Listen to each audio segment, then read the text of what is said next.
নমস্কাৰ ফ্ৰেণ্ডছ, মোৰ আখল ঘৰলৈ সকলোকে স্বাগতম জনালোঁ। আশা কৰিছোঁ সকলো ভালেই আছে। আজি আপোনালোকৰ বাবে লৈ আহিছোঁ কণী আৰু আলুৰ এটা গ্ৰেভি। আশা কৰিছোঁ সকলোৱে ভাল পাব। তেনেহ'লে বলক ৰেচিপিটো বনাবলৈ আৰম্ভ কৰোঁ।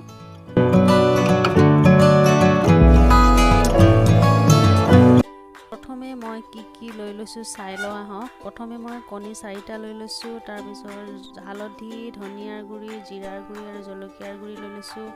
তাৰপিছত বইল কৰা আলু লৈ লৈছোঁ, পিঁয়াজ বটা, কেঁচা জলকীয়া, আন্দাজ অনুসৰি, আদা ৰচুনৰ পেষ্ট, নগা ধনিয়া আৰু আদাৰ পাত আৰু টমেটো পিউৰি লৈ লৈছোঁ। এইবাৰ মই কণীকেইটা লৈ লৈছোঁ। এয়া মই কণীকেইটা মাজে মাজে কাটি লৈছোঁ যাতে মছলাবোৰ সোমাই যায়। এতিয়া তাত মই হালধি দি ভালদৰে সানি ল'ম।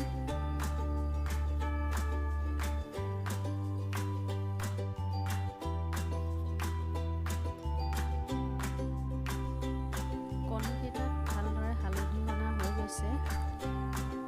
তাৰপিছত মই কেৰাহী এখন গৰম কৰি তাতে মিঠাতেল দি লৈছোঁ আৰু তেলখিনি মই ভালদৰে গৰম হ'বলৈ দিম। আৰু বইল কণী ভাজিলে ভালকৈ তেলখিনি গৰম হ'লেহে দেখিবলৈ ধুনীয়া হয়। তেলখিনি গৰম হ'ল। এতিয়া মই ইয়াতে কণীখিনি এটা এটাকৈ দি ভাজি ল'ম।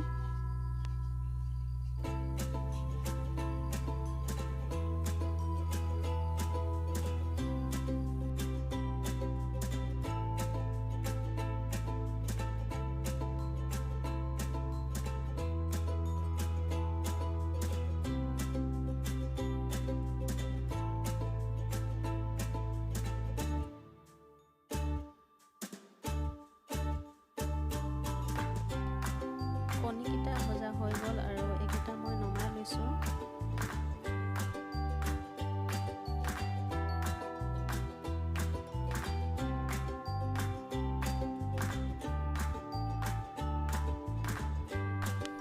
এতিয়া মই এই তেলখিনিতে পিঁয়াজ বটা দি অলপ সময় ভাজি ল'ম যাতে কেঁচা গোন্ধটো গুচি যায়।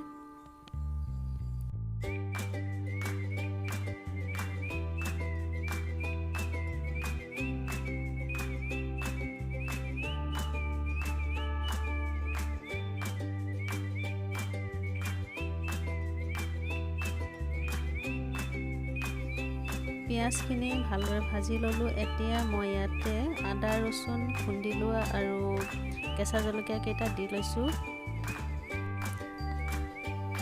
আদা ৰচুন আৰু কেঁচা জলকীয়া দি আকৌ অলপ সময় ভাজি ল'লোঁ।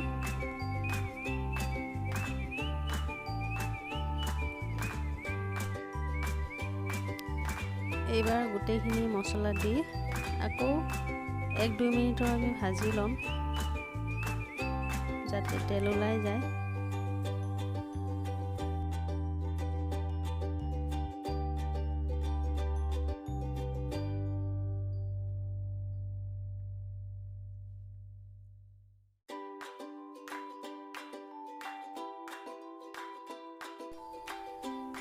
মছলাখিনি ভজা হৈ গ'ল। এতিয়া মই ইয়াতে টমেটো পিউৰিখিনি দি দিছোঁ।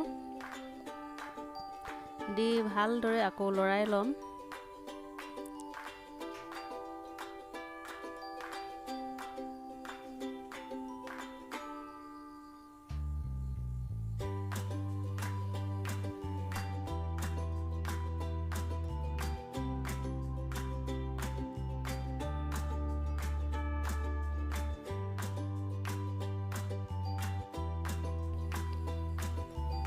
মছলা লোৱা বাতিটোতে অলপ পানী লৈ দি দিছোঁ আৰু এইখিনি মই ভালদৰে লৰাই লৈছোঁ।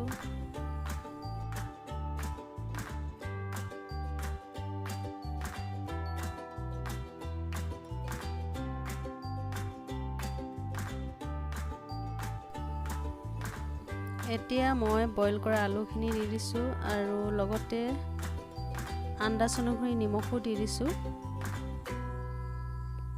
এতিয়া এইখিনি মই ভালদৰে লৰাই লৈছোঁ। এনেকৈ অলপ সময় লৰাই ঢাকনিৰে ঢাকি 5 মিনিটৰ বাবে কম জুইত সিজি থাকিবলৈ দিম।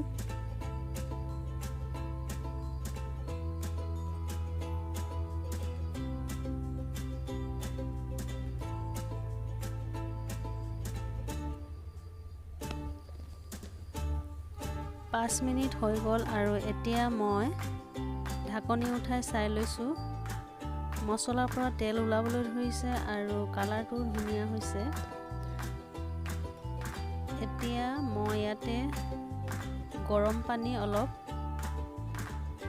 দি লৈছোঁ। বৰ বেছিকৈ পানী দিয়া নাই কাৰণ গ্ৰেভিৰ দৰে হ'ব, সেইবাবে বেছি দিয়া নাই। তাৰপিছত মই বইল কৰা কণীকেইটাও দি দিছোঁ।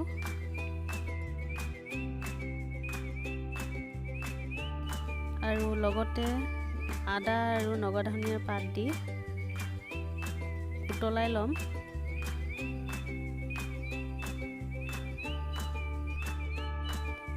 যিসকলৰ আদাৰ পাত আৰু নগা ধনিয়াৰ পাত ভাল নালাগে তেওঁলোকে নিদিবও পাৰে, মোৰ ভাল লাগে বাবেহে দিছোঁ।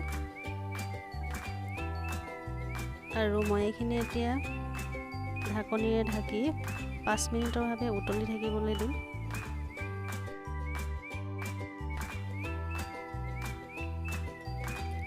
পাঁচ মিনিট উতলাই লোৱাৰ পাছত এয়া মোৰ কণী গ্ৰেভি ৰেডি হৈ গ'ল।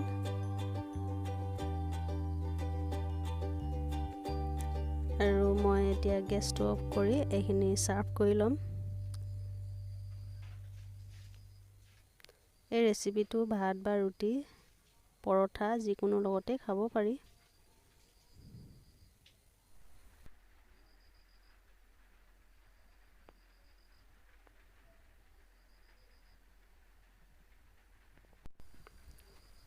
শেষত ভিডিঅ'টো যদি ভাল লাগিলে তেনেহ'লে লাইক, কমেণ্ট আৰু শ্বেয়াৰ কৰি দিব আৰু কাষতে থকা বেল আইকনটো টিপি দিব যাতে মোৰ নতুন নতুন ভিডিঅ'বোৰ পাই থাকে।